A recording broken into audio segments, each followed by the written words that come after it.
And the winner by split decision from the United Kingdom. Oh my God. KSI. You really believe he won? Did you watch the fight? Oh, I watched the whole thing. Yeah, are you sure? And it was commanding W. Commanding? 100%. You sound like a real boxing professional there. We should talk about that later. Yeah, for sure. All right, guys. I don't have an issue with that. All right, guys. Welcome back to the No Cap Sports Podcast. I'm your host, Chris, joined with my co-host, Zack. What's up, guys? How are y'all? And we're back with another one this week. Man, another week.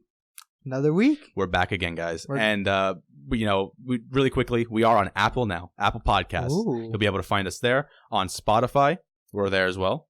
You'll find us anywhere else you can get podcasts. And you can also still find us on YouTube. Yeah.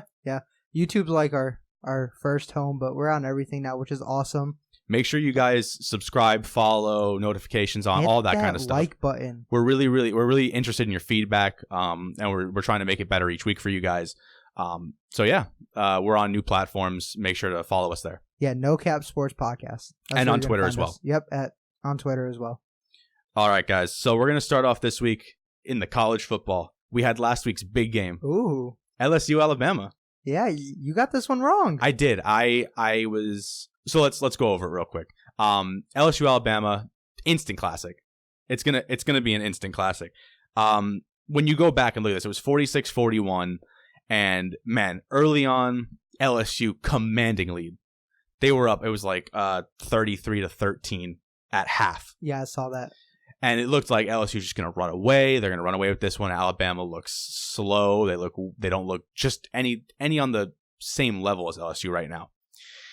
And then the second half starts, and Nick Saban does what Nick Saban does, and he starts coaching this team. They're coming back. They get a stop on defense. They score. A stop on defense. They score. And you're looking at it now, and you're like, wow, Bama's really back in this. Isn't Bama a second half team, honestly? I mean... In the past how many years? I guess. They're a second half team. So that's something you shouldn't be expecting. I didn't expect the score to be this high. Yeah, I know. We were both in the 20s. Yeah, this looked like a Pac-12 game, honestly. Score. So finally, LSU looks like it's finally going to win this game. They're up, 2 scores, a minute, whatever left. And Tua throws a 75-yard bomb touchdown. And it's still a 1-score game. And then the onside kick occurs. LSU recovers. LSU wins the game. And sitting watching this whole thing, the only thing I could think of was this Joe BUrroiw kid really is the Heisman. Yeah, for sure. I mean, as much as we've been talking about it over these last few weeks, how it's Burrow's to lose, it really is Burrow's to lose. Yeah. But let's not take anything away real quick. Tua, playing injured, completed 21 passes and threw for over 400 yards. That's 20 yards per completion. That's great. Against DBU? Yeah, so you have to... And also, you guys, I praised this kid, Stingley Jr., the cornerback. He's a freshman at LSU, and he got lit up by Devontae Smith all day, up and down the field. Devontae Smith ended up having 7 receptions for 213 yards. Poor kid. And 2 touchdowns. And this is on the corner that I called arguably the best corner in the nation. This is a learning experience for him. Like, literally, everything he gets out of this game is going to help him towards the future. He's going against NFL caliber receivers. These 3 guys... I mean, it's Alabama. Yeah, no, these 3 guys, Jerry Jeudy, Henry Ruggs, and Devontae Smith, all 3 of these guys will be taken in the first and second round next year. Rightfully so. They're all amazing kids. Yep, and Tua is going to be arguably the second quarterback taken now, which we'll talk about in a little bit here. Yeah. Could be the first. It just sort of depends on how things shake up. And he was playing hurt. You could tell he wasn't very mobile. Early on, he fumbled. It was the first drive of the game. Looked like Alabama was going to just go right downfield and score. And he took off, got past the line of scrimmage, and just sort of lost the ball. He didn't look like himself. He pulled a Shea. He didn't look like himself. Oh, you want to say that again real quick? He pulled a Shea. A who? A Shea Patterson. You know? Oh, yeah. The garbage. No. Silence. He's not garbage. Crickets. He's not garbage. All right. Back to LSU real quick. And then the two most impressive people in this game were Edwards-Helaire, the running back from LSU, and Najee Harris, the running back from Alabama. These two kids balled out. They're gonna find a good home in the NFL. They're gonna do real well in the NFL. I think so, at least. Well, yeah, I mean, Alabama, they always put out these running backs, and it doesn't matter who it is. For some reason, they always find a way to produce, even if it isn't at a high level in the NFL. They're there. I mean, and LSU's put together these guys the last few years that are coming in highly touted, especially Fournette. Fournette was the big one. Yeah. Highly touted guys. Geese too. Geese just Darius Geis. He's injured again. I think he's coming back this week. He's coming back this week. Huge. He's coming back this week against the Jets. Going to be a lot of help. So I mean, LSU's known, Bama's known. They have running backs. But these two, it was really just the Najee Harris and the Edwards-Helaire show, with just two amazing quarterbacks featuring in that. And at the end of the day, Joe BUrroiw. Joe BUrroiw was the one, and Edwards-Helaire ran basically the game-winning touchdown. Like I said, I mean, at this point, like I said, we needed to see this game to know who our Heisman winner is going to be. At this point, I'm comfortable with saying Joe.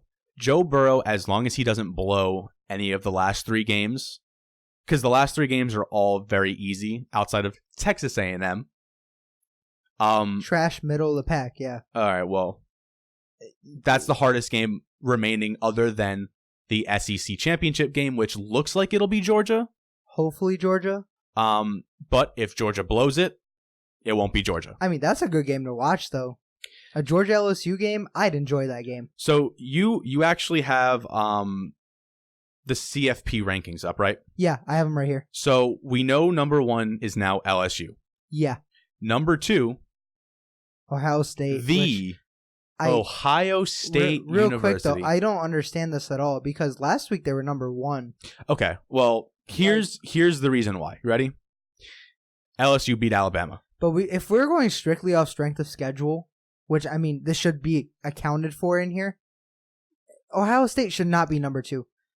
It's going off of dominance as well. But exactly, but they're not playing high caliber teams. They played middle of the pack Big Ten teams. They've got one more game. The one elite, and I'm saying this in quotations, even though they beat us, Wisconsin, the elite Big Ten team that they played so far, it was a blowout, which, like, good for them. But, I mean, this was a Wisconsin team that lost to Illinois the week before. Hey, now. I get it, they beat us. I completely understand that. They beat us. We're a different team than we were. Don't take anything from Illinois. Lovie Smith just came back from 28 points down and won a game. I love me some Illinois. Illinois is not a bad team, though. Oh, they're I guarantee gritty. You, if they were in the MAC or Sun Belt or ACC, any of these, not. Are you calling them cupcake conferences? Yeah, one team conferences. They are. Yeah. If they were in the American Conference, they'd run away with it. The AAC. They would run away with it. All right. They would make UCF look like some pansies. Let's just, for the sake of brevity here, Ohio State is number 2. LSU is number 1. Number 3 is Clemson, which I've talked about before. Clemson is very unimpressive this season, and they play in the worst big conference there is. But yeah, they are the worst. But they're undefeated, and they're former national champions, and they've been there 3 times in the last 3 years. So they're sitting pretty at number 3. They're sitting pretty. They're gonna comfortable. They're gonna coast in, and they're gonna play a very, very, very cupcake ACC championship game, win that, and most likely be your number 3 going into the playoff.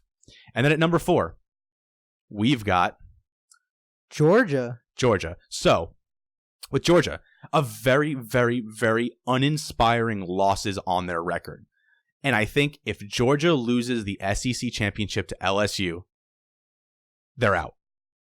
Because right now they're sitting at 4, and 4 is the last place in this playoff. And I'm telling you right now, there's a reason why the number 5 team is number 5. Because these CFP voters really want number 5 to be number 4. And once LSU beats Georgia, Alabama will be number 4 again. And then we will get LSU, Alabama again. Yeah, I mean, I think they're going to be cheeky with it, do this for views. Too. You know that's exactly why Georgia's 4 right now. Yeah. Because when they lose to LSU, Bama's sliding back in.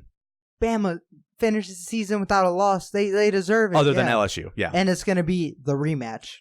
Which I honestly would want this rematch to be the national championship game. That would be such a good game to watch. And here's the kicker, guys.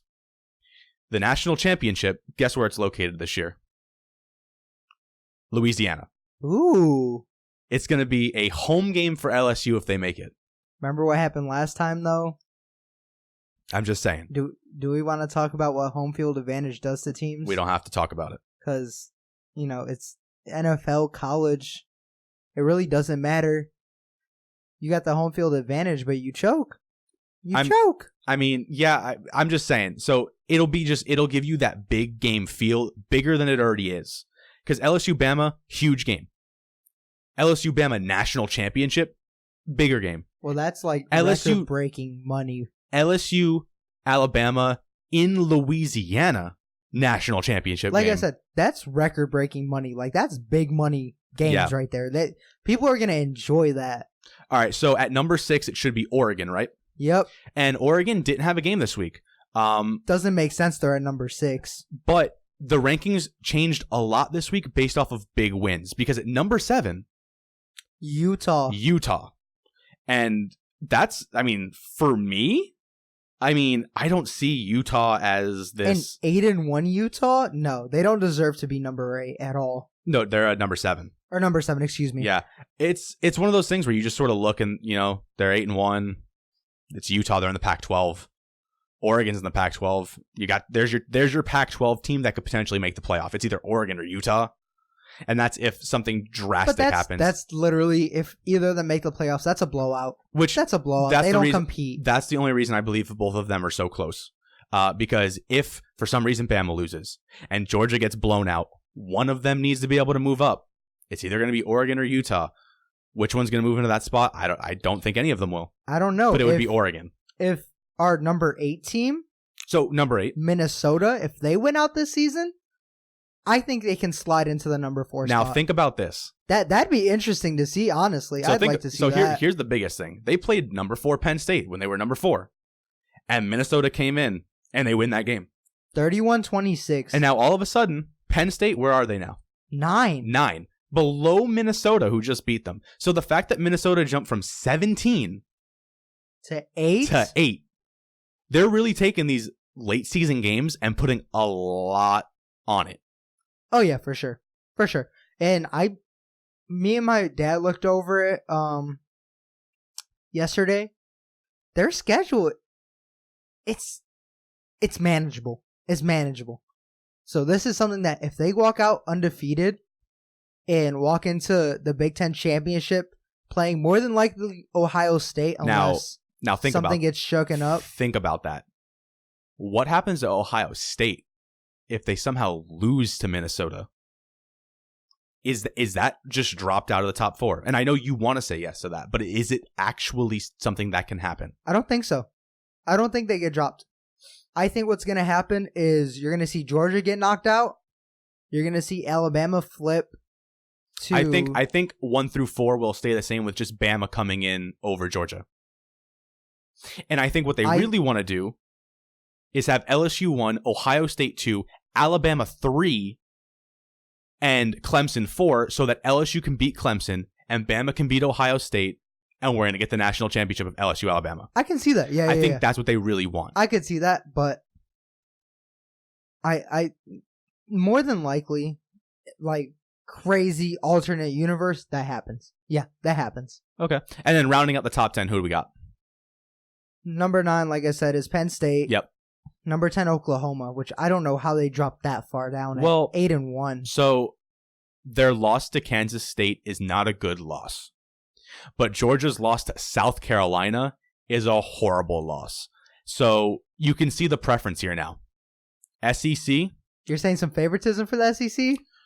I mean, I'm not the only one who's ever said the SEC is being played favorites here. But the SEC are getting favoritism here. Georgia, again, this week, I don't know if you saw, South Carolina lost to Appalachian State. Appalachian State is 8-1, 7-1, but it's Appalachian State. They lost to Georgia Southern. I mean, that's the thing is, you think about it. South Carolina is a loss That's not good. It's a very bad loss. It's an ugly loss on the schedule, yeah. It's a I agree very with bad you 100%. loss. That's an ugly loss on the schedule. So the fact that team is 4, I mean, they're going to get blown out by LSU. And that's not even a question. I think that LSU could beat them by 30. How about you? What do you think about that? LSU's going to steamroll everybody. They're honestly, until they play again, Alabama, if they do, they're going to steamroll the rest of their schedule.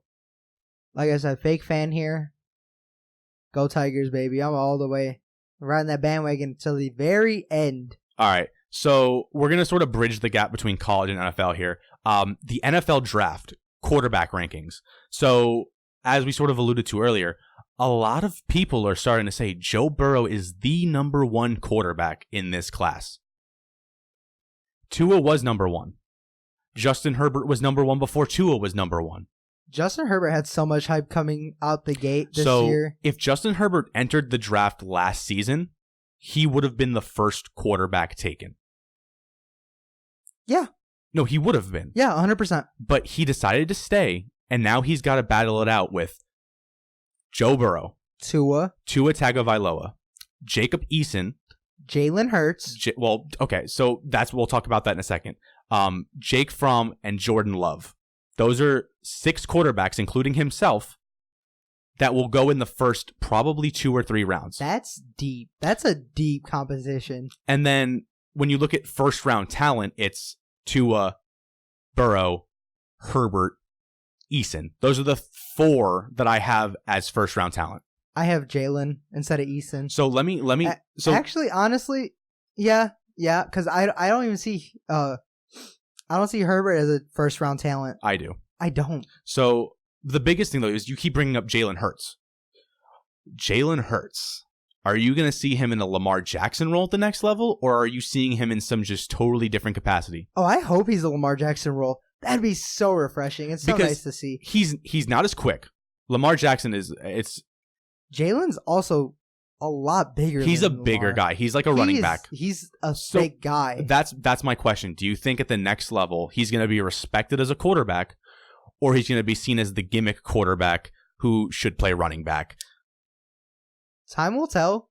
Honestly, you know how the NFL is. It's so hard to tell. Well, I mean, everybody wanted Lamar to change to wide receiver, and look how that worked out. And look how it worked out for him. That's what I'm saying, though. Like, it's so hard to tell that only time will be able to tell for us. Because as of right now, for me, I think the earliest Jalen Hurts will get a chance will be 3rd to 4th round. I see 2nd or 1st, late 1st, early 2nd. And the reason why is because I think a lot of people are just going to say he's not your prototypical quarterback. And I think a lot of people are going to take basically, okay, if you put Lamar and Russell Wilson together, height and just ability, like you're taking Russell Wilson's height and then taking some of the ability Lamar Jackson has, and you're calling it Jalen Hurts. And that's not really an impressive build. It's like, I don't see Jalen Hurts as, listen, and I love the Oklahoma quarterbacks. We've seen Kyler's come in, looked great. Baker's rookie season looked great. Jalen should be able to come in and hopefully look good, but I just don't see the NFL taking a liking to him as much as the fans love him. You're right. Yeah.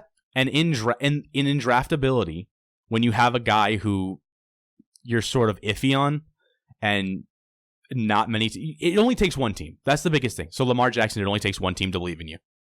He got drafted at the end of the first round. Jalen Hurts, though, I don't see enough teams willing to take time with that. And that's why I see like 3rd or 4th round, maybe even later. I think you're not putting enough stock in him. Time will tell. Yeah, time will tell. I think the Combine's going to play a big part on that, honestly. I mean, the thing is with the Combine is anyone can look accurate in a pair of shorts. I mean, it helped Josh Allen. It helped Sam Darnold. What round did Sam Darnold go in? What do you mean, what round? Sam Darnold, I don't think he even did much at the Combine. He was mostly pro day. Exactly. The Combine doesn't... the Combine, you know what I meant. You know what the Combine does? It helps those guys who are just athletes look good. It makes guys who are just solid all around look okay. unless they're super special athletes. So you're saying Sam Darnold's solid all around? I would say Sam Darnold's pretty solid all around. I think the Jets record says otherwise. And we'll talk about that later. Yeah? Because one of the next things we'll talk about is Adam Gase, but not right now. I don't want to talk about the Jets right now. I want to talk about those two quarterbacks we sort of just mentioned. Lamar Jackson and Russell Wilson. These are the two guys that a lot of people have as the MVP favorites. Who do you have? I want to know from you first, because I've been talking for a little bit here. I asked you first, but I guess I'll go. No. Hold on. Hold on. I insist that you go. Good, because I want you to go first. You're so polite. My co-host is so polite. I think it's Lamar Jackson. Without a doubt. I mean... Why? He puts up amazing numbers. Why? What do you mean, why? Why? He beat the undefeated Patriots 37-20. Don't use that argument. I mean, it's a good argument. I mean, ready? He's putting up great rushing yards, great passing yards. Pull up his stats. I want you to do that while I explain why Russell Wilson is the MVP of the NFL. Fun. Russell Wilson. Are you guys like, this is the craziest thing. Who would have thought a quarterback who's 5'11", who was drafted in the 3rd round, and who was always seen as sort of just a game managing sort of guy who runs around a lot and he finds his open receivers and they're just a running team. Who would have thought that this guy would be the leader for the MVP this season? With Russell Wilson this year, I mean, you're getting everything. He is, other than the single interception that he threw in the overtime against the 49ers, which, by the way, you just said Lamar beat the undefeated Patriots. Russell Wilson just beat the undefeated 49ers. Patriots are a better team than the Niners. I mean, that is arguable. Yeah, and I still think, not taking away anything from Russell Wilson. Like, I'm not taking anything away from the guy, He still balls out. He's still a great quarterback. Russell Wilson has completed 68% of his passes, has over 2,700 yards, 23 touchdowns, and 2 interceptions passing. 2 interceptions, and one of them was last night, or 2 nights ago on Monday night against the 49ers in overtime on the 4-yard line on a wheel route.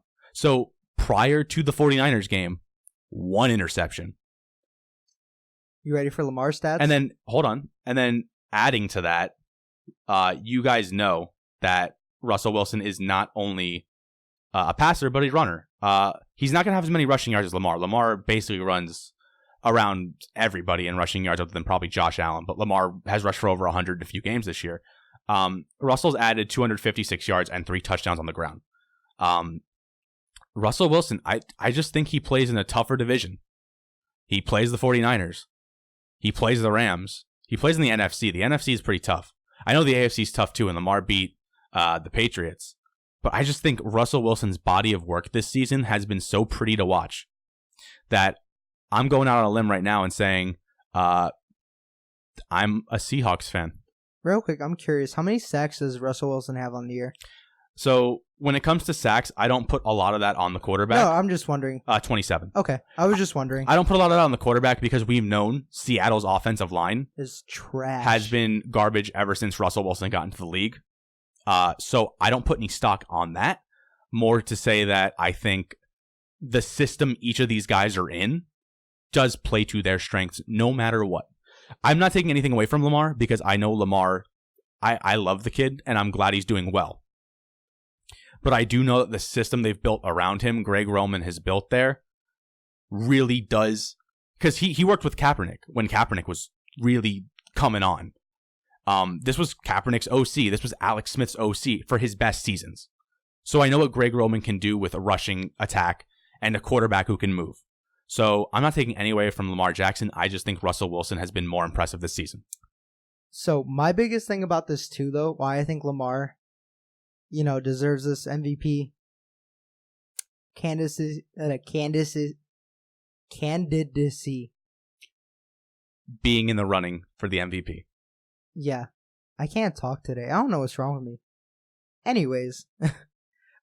So looking at his stats right here, he has a 65.9 completion percentage. Which, by the way, very impressive. Very impressive. 2,036 yards, 15 touchdowns, 5 interceptions. That's nothing to sneeze at. No. And he's young. I know. So second-year quarterback. This is very impressive. Like, when we talk about Mahomes was a second-year quarterback and he won it, yeah, Lamar Jackson is in the running as a second-year quarterback to do it again. I think that's going to help him, though. I honestly, if it comes down to those two, I think they're going to take the young bull over. You know what I'm saying? You get what I'm saying? I think they're going to take him over Russell. We'll see. I think the biggest thing, how it's going to play out, is how each team does in the playoffs. And I know that usually they just say that doesn't really matter, but it does. I think it does a little bit. I think the media's going to help him out, too, because the media is hyping Lamar up so much. I think a lot of the media doesn't like the fact that he's taken the whole, it's good for a running back meme thing going.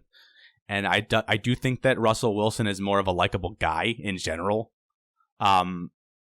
Just because he's been around and he just seems like such a quiet, sort of like spiritual guy, I guess. You know what I mean? Like, that kind of type of person that just seems like happy. Yeah. He's just that kind of guy. Have you seen his wife? Why wouldn't he be Sierra? happy? Yeah, exactly. Yeah. Real quick though, Lamar's rushing stats. He has 702 yards. Excuse me. And 6 touchdowns. So, total touchdowns wise, Russ has more. Interceptions wise, Russ has less. Total yards, Russ has a little bit more because his passing yards equals what his passing and rushing is. So, whatever 200 extra yards Russell has rushing is the difference. As far as flashy plays, though? No, I understand. And as far as media attention? I understand that 100%. That's why I'm saying Lamar wins this. That's my whole argument around it. They're going to pick the young kid over the seasoned vet. Again, both these guys are very deserving, and I'm interested to see how the rest of it plays out. Yeah, either way, no matter what, either one's a good pick. I'm just saying this is why I think Lamar's going to get it. All right. And then I guess another thing to talk about real quick. We brought up his name a second ago, Colin Kaepernick. He's actually got a workout set up through the NFL on Saturday, which each team has been invited to go to. And only as of now, one team has been said to have accepted the invite. What team? Miami. But Coach Brian Flores says they're only doing due diligence. They feel very confident as of right now at the quarterback position. And the NFL will not release names of any scouts or coaches or team personnel that shows up to the workout. Colin Kaepernick is a sore subject for some people. I'm not going to sit here and we don't have to talk about Colin Kaepernick other than the fact that he is trying to come back to the NFL. My fear for this workout is that like 2 people will show up. It's not going to go over well and nothing changes. He's not going to have a job and he's going to, he's just going to move on. How do you feel about this whole situation? You want my honest opinion on this? I mean, it's no cap. No cap, no filter right now. No Kaepernick. I think Kaepernick is literally the worst thing for a team to have.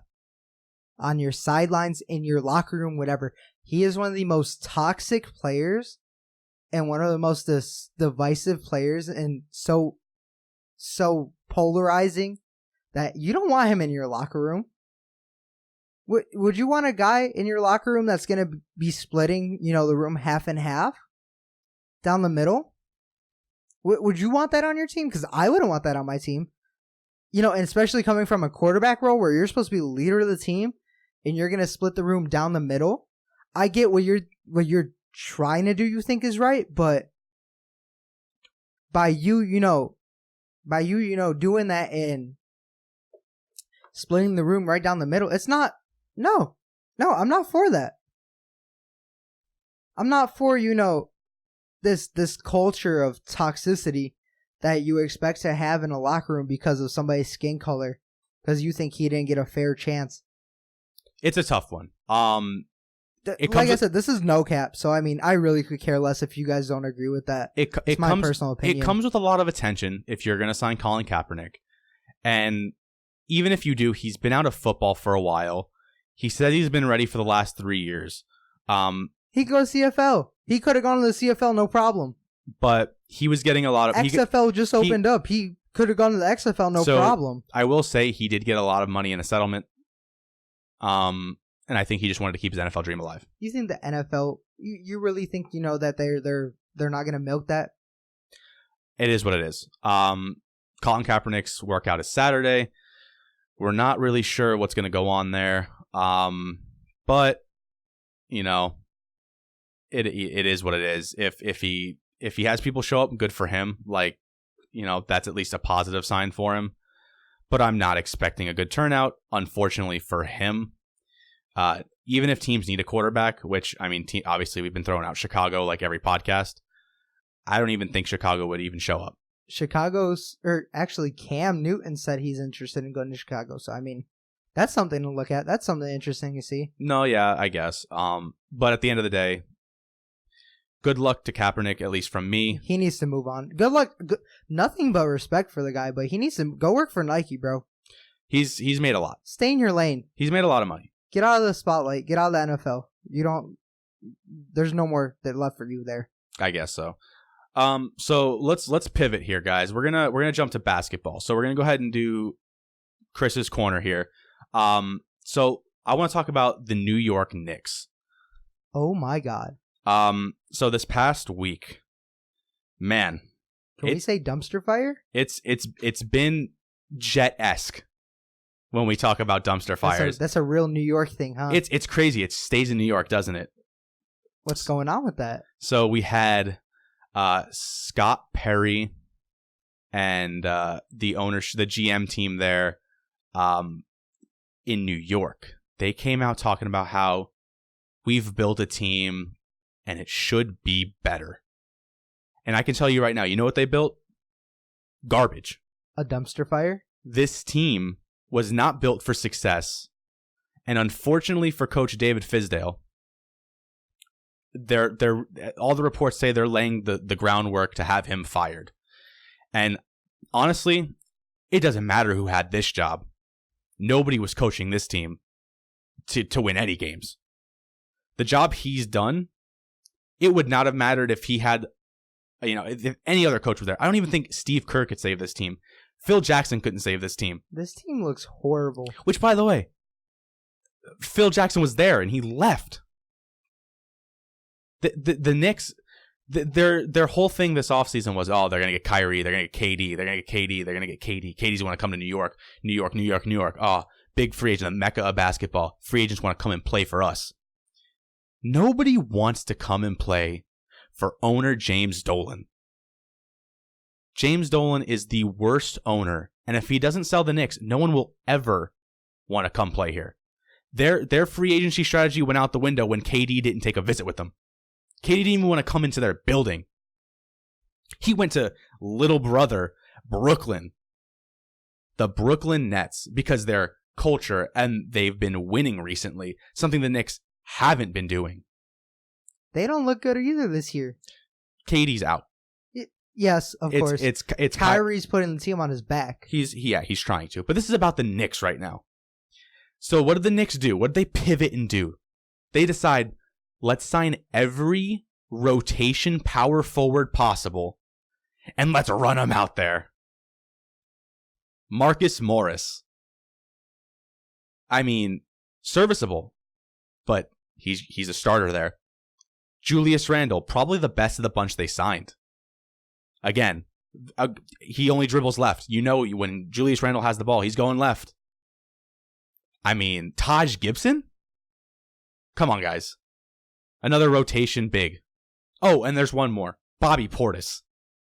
Again, they signed all of these guys in one offseason. 4 of them. And there have been times where they've run all 4 out there at the exact same time. You've got Marcus Morris playing point. Julius Randle's dribbling the ball up. The Knicks, they didn't build anything. They traded away Kristaps Porzingis for Dennis Smith. Dennis Smith last night, we're recording this on Wednesday. On Tuesday night was minus 22 in the plus or minus in 13 minutes. 0 points, 0 rebounds, 0 assists. Dennis Smith for Kristaps Porzingis. They really messed this up. The Knicks really, really messed this up. The fact that they're only running one point guard at a time and letting RJ just go out there and play RJ Barrett, I mean, they need to just let him run because Frank Ntilikina, not an NBA point guard. He has no offense. He's an all defensive player. This team is not built for success. The ownership needs to take accountability. The GM team needs to look at themselves and be real. And they need to understand this is not the coach's fault. But David Fizdale was a lame duck coach from the start. And all he's got, like he says, is he's still got 2.5 years on that contract. That's the only insurance he's got. Yeah, this is something. I don't know a lot about this, but just like watching this and just sitting back and like trying to take in everything and learn everything right now. This is like, I don't know if I'm just in a bad time I'm in a bad period, I guess you'd say, for New York Knicks. That this is something that's new to me, so I really they feel like they're maybe the Dolphins or the Bengals of the NBA.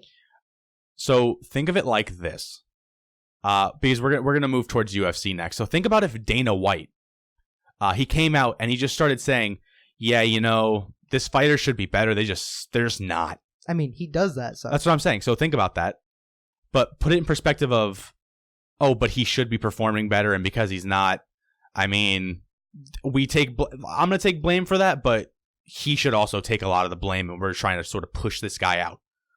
That's sort of what this situation is right now. It's.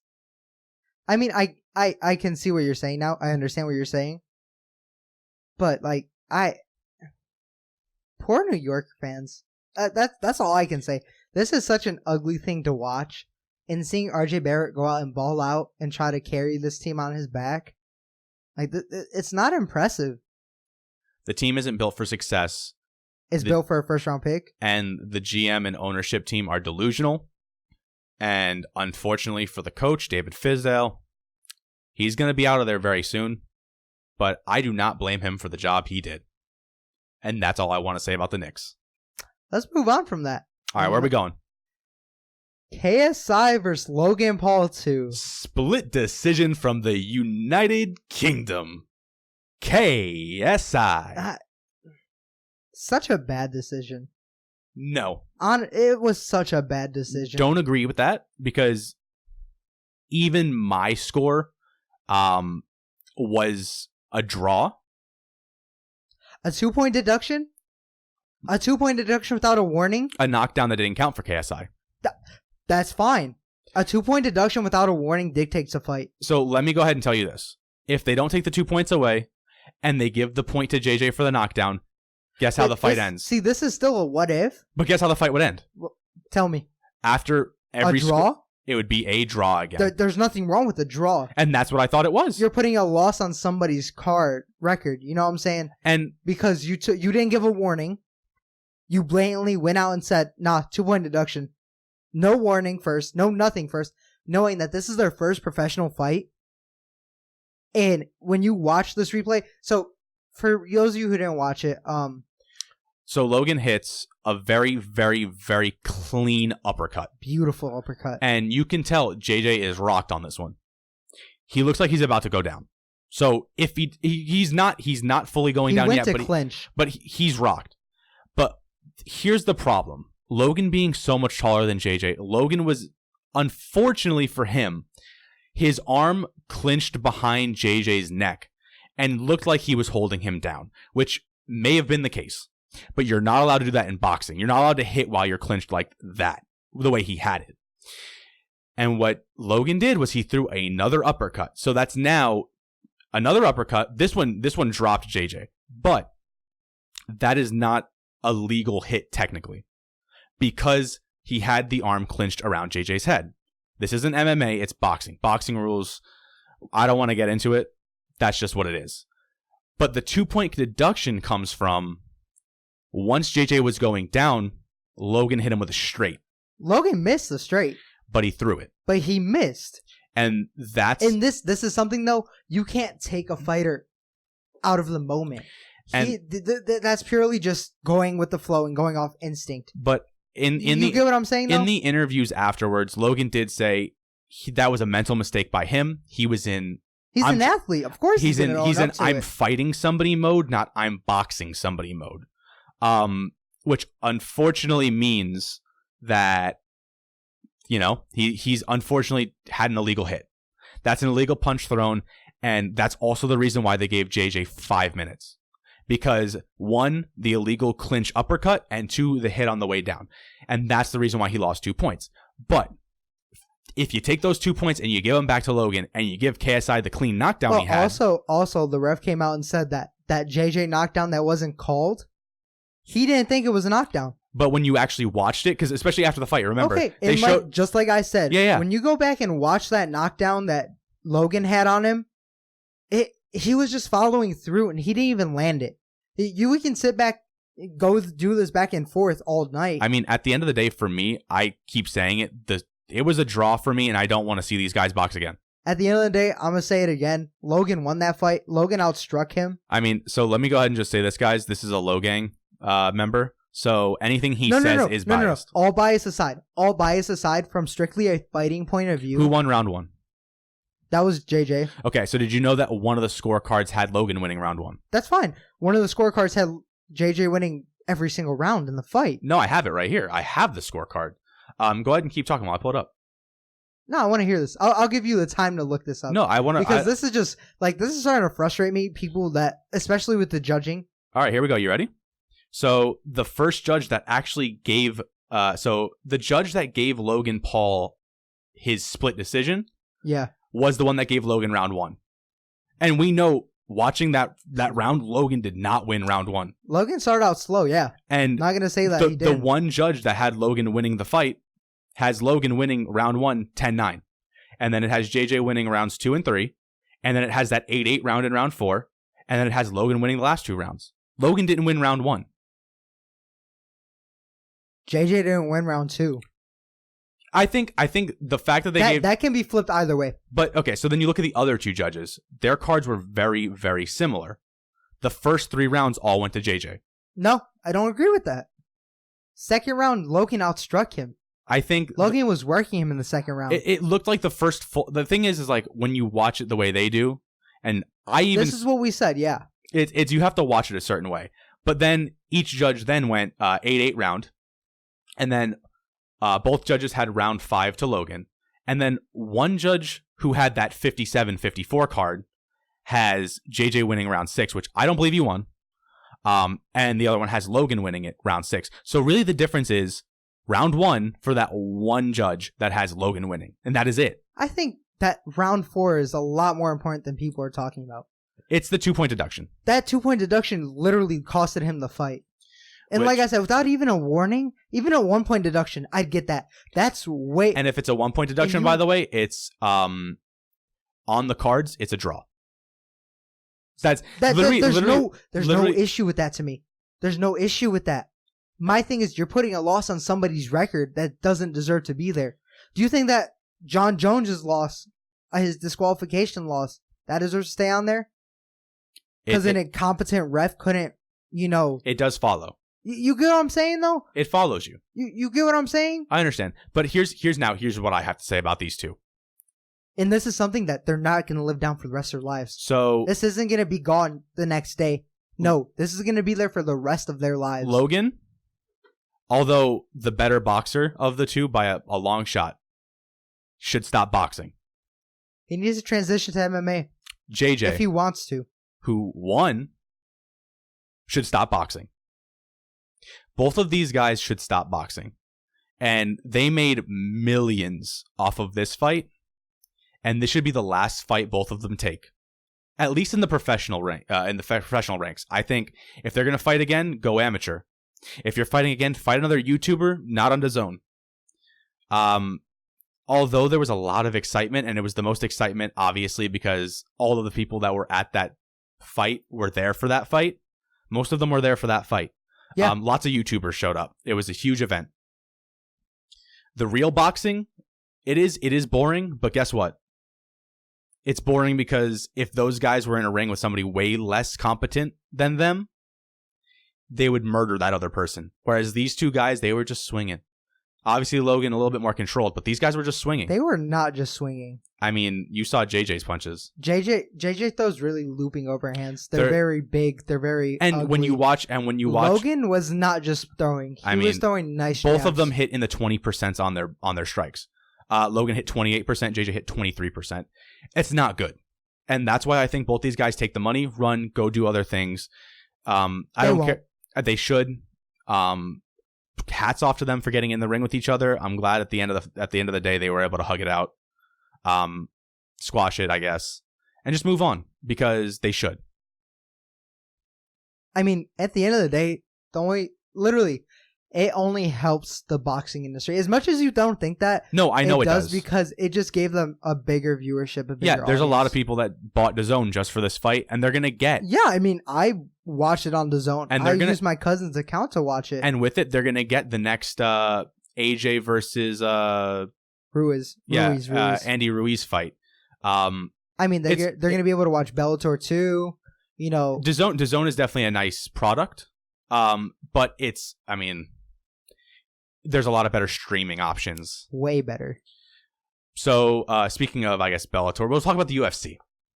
Yeah, let's move over to UFC. What a good card this was this weekend. Yeah, I enjoyed it. Pleasantly surprised because we thought going into it, clean sweep by the Russians. And really, it was definitely something a lot more than that. So, we'll go ahead and start here. At the bottom, we had Shamil Gamzatov versus Farias de Abreu. We both had Gamzatov winning, and he did. Yeah, he outstruck him. And then in the next fight, we had Amiv versus Anthony Rocco Martin. And this one we got wrong. Watching this fight, Anthony Rocco Martin, second and third round. No, I said Rocco. Oh, did you? Yeah, I said Rocco on this one. Gotcha. I think you were split, and I just don't remember which one you picked. Yeah, Rocco came out, and he did what he did, and he got the win. Another decision, though. 4 out of the 5 cards. I think an important stat for this fight, too, though. An important stat for that particular fight.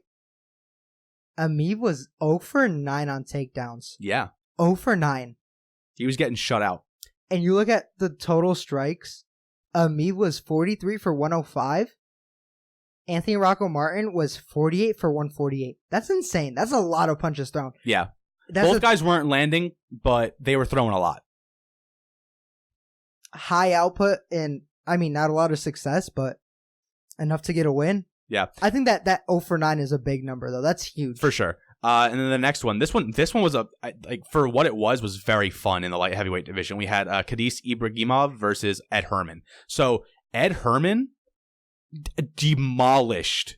When I say outstruck this man, he killed him for 3 straight rounds. Ed Herman outstruck him 121 to 70. Literally, he threw more punches. He threw almost as many punches and landed as Ibragimov threw in total. Because he was 70 for 124.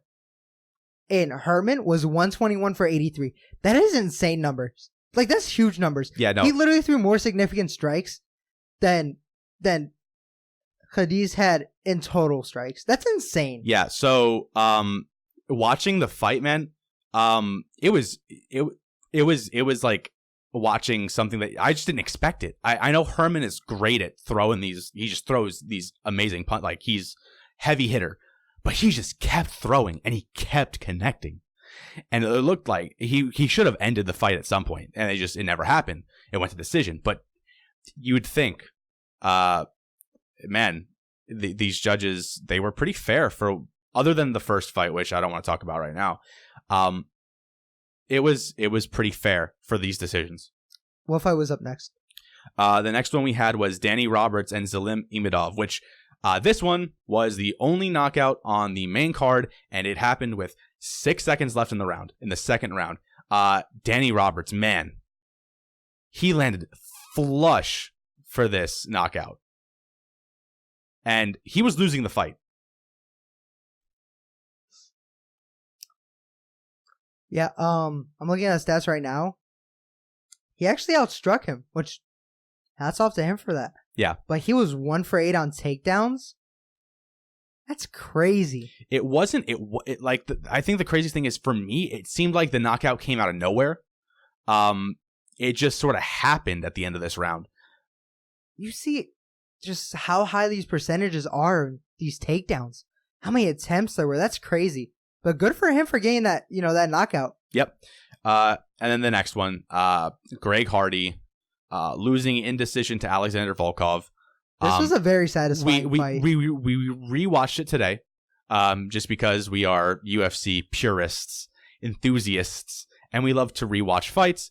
And we rewatched this one. I enjoyed it. Of course you did. Literally, Volkov put on a clinic. So and it was, oh my God, those head kicks. In the first round, it seems like Greg Hardy got kicked in the forearm while blocking in the right forearm, and from then on, almost never threw his right.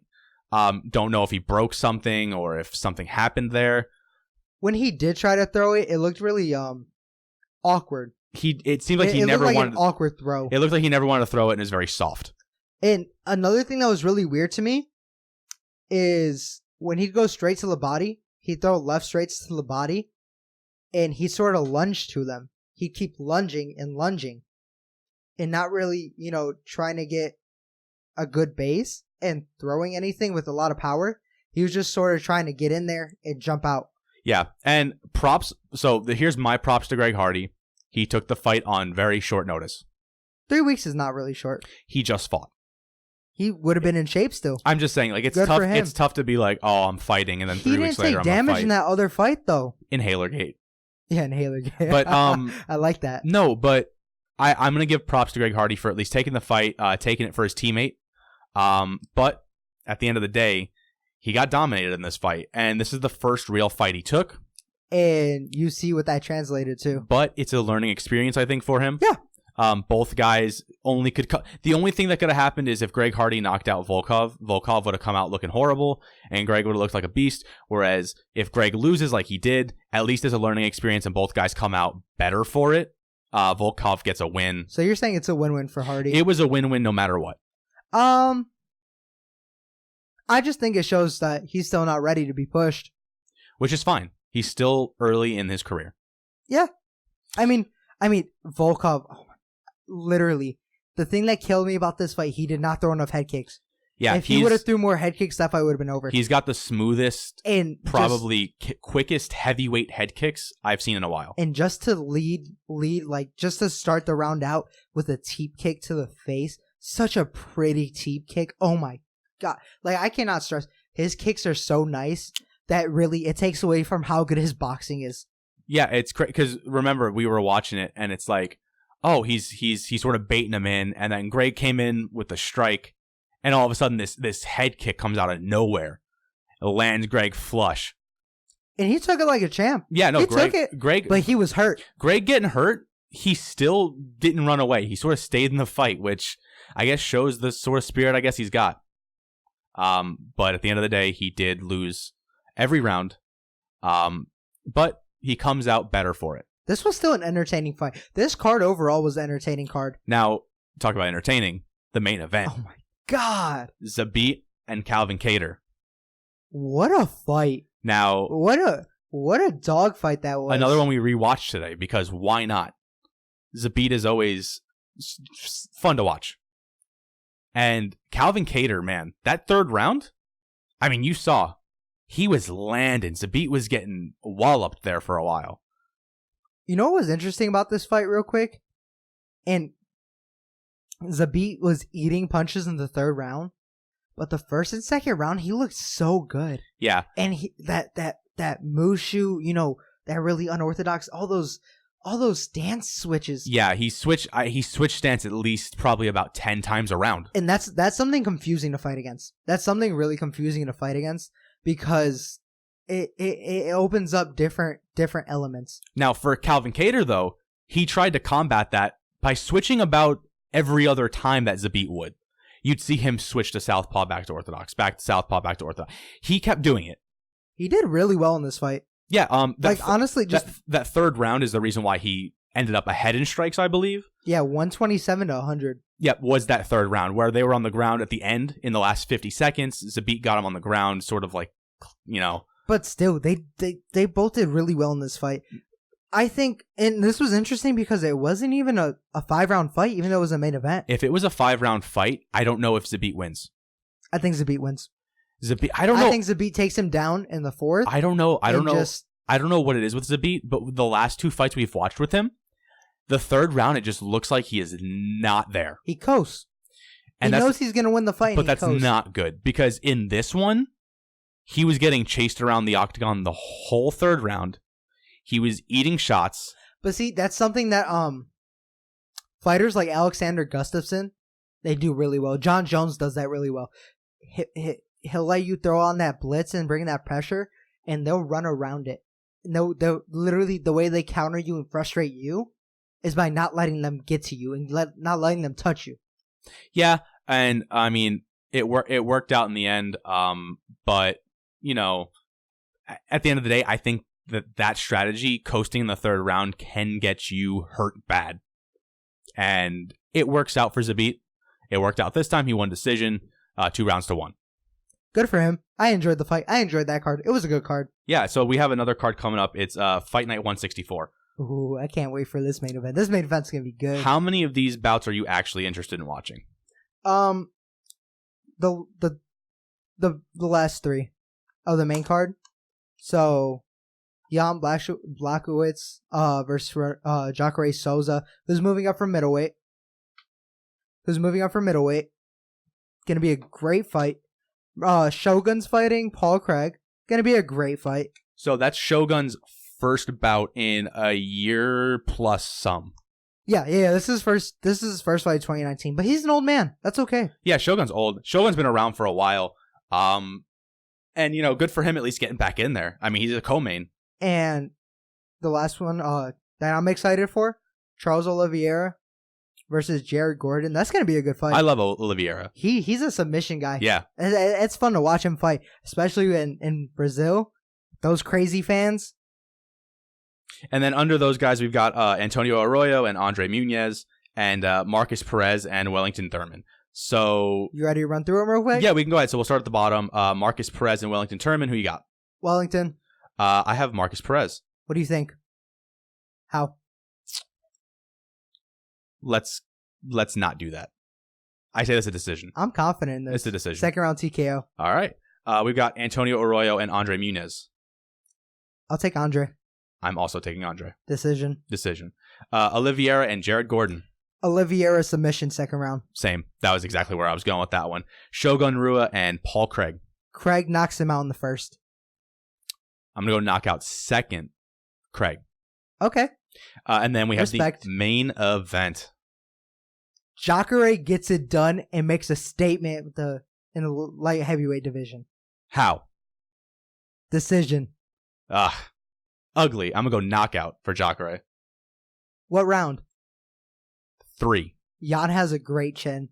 I know.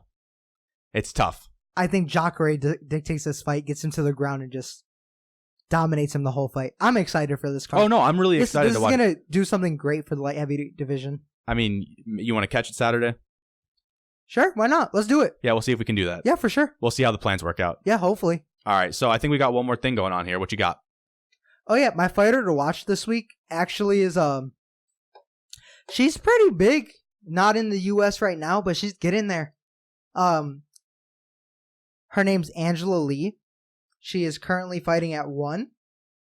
For those of you who don't know, 1 Championship is a Asian-based fight promotion, which is phenomenal. You guys should watch. Such a great promotion. And if you guys, it's free and they're on cable. Yeah, and if they're on TNT. And if you guys don't watch one, or don't want to watch it live, if you go to their YouTube channel, they've got a lot of full fights on there that are free, and especially Angela Lee fights, which you'll see on there, which we were talking about today, and even some Mighty Mouse Demetrius Johnson, who you guys definitely would know about.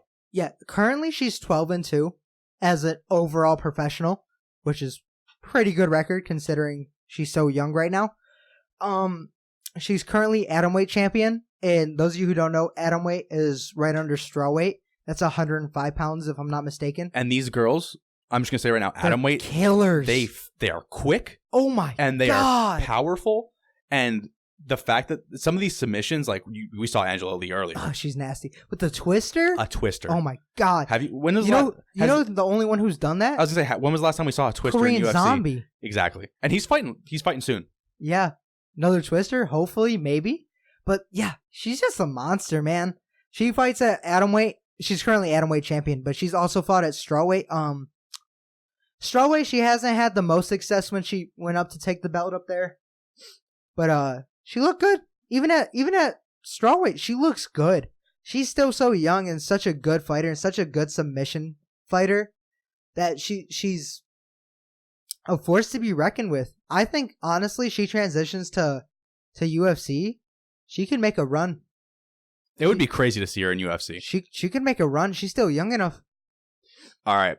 So Angela Lee is this week's fighter to watch. Yeah, she's But killer. but if you want to watch her, you gotta watch one. Yeah, keep plugging one. They deserve everything. They're such a good promotion. I love one. They give a lot of just a lot of different takes, a lot of different different views, especially with Muay Thai. You know, they give a lot of Muay Thai, which is awesome to watch. That's a good. Honestly, Muay Thai is a good sport to transition to if you wanted to get into combat sports because you'll learn a lot from it. Yeah, for sure. Zach, before we end this here, you have anyone you want to shout out this week? Yeah, let's do a shout out. All right, who you got? Shout out to my professor, my other professor, Professor Drum. Oh, okay, I was about to say we professor. just shouted him out last week. Okay, we're doing Drum this week. Yeah, he's a FSU fan, and Hey, let's go. I like to mess with him about that. It's pretty funny. Oh, It's all about that blue, baby. Oh, nobody 'Cause cares it's about great. the blue. To be a Michigan Wolverine is great, Disgusting. I guess. All right, that's your only shout out this week? Yeah, that's my only shout out this week. All Thank right. you guys so much for viewing. Keep coming out. Keep supporting us. Like, comment, subscribe. See us on the podcast app, Spotify. Oh, Anything else? you're doing it this week? I mean, yeah. Did you Oh. you not like it? You weren't ready for it? I was just in awe. I was like, oh, he's actually doing it this week. Taking big steps. All right. I mean, you want to finish it off, or you want me to do it? I mean, did I miss anything? On the socials at No Cap Sports Podcast, on Apple Podcasts, Spotify. You missed Apple Podcasts. You had all the podcasts. Oh, I said the podcast app. That's why. The Apple Podcast app, and YouTube. More importantly, we're also there. Yeah, keep it coming. We like the feedback. And yeah, and anything, you guys can follow us on Twitter. Hit us with a DM. Let us know what you guys think. Like, comment, share, subscribe, everything Like I else, said, guys. if you guys think we're trash, tell us we're trash. Oh, I want to know. Yeah, tell Chris that his voice sounds like nasally, nasty thing. Hey, let me tell you this real quick. I didn't even have to show my older sister or my mom this podcast. They found it. They said, "Wow, that's awesome." They were like, I got a text from my sister who I haven't seen. It was her birthday the other day. I texted her. I said, "Happy birthday." And the next day, I wake up to a text message in the morning. It says, "Hey, Chris, I found your sports podcast on YouTube." I was like, one, how did she find it? And two, how did she find it? And she sent it to my mom, and my mom said that she liked it because, of course, she would, because she's my mom. But if she hated it, I wish she would tell me. Yeah, I mean, my mom's not as nice. She'll be blunt with me. She doesn't care. She'll be like, if it's trash, it's trash. But she said she likes it too. My mom doesn't even like sports. That's a funny thing. Yeah, exactly. She was just like, yeah, it sounds good. It sounds like you know what you're talking about. I was like, that's the point. All right. Well, we do know what we're talking about. Yeah. Um, we have our facts. We have everything down all right. pat. We're done rambling here. All right. Thank you guys for listening this week. From Zach and Chris, we want to thank you guys for listening, and we'll catch you guys next time. We're excited to get you a new episode out next week. So we'll catch you then. Yeah. Thanks so much, guys. See you guys.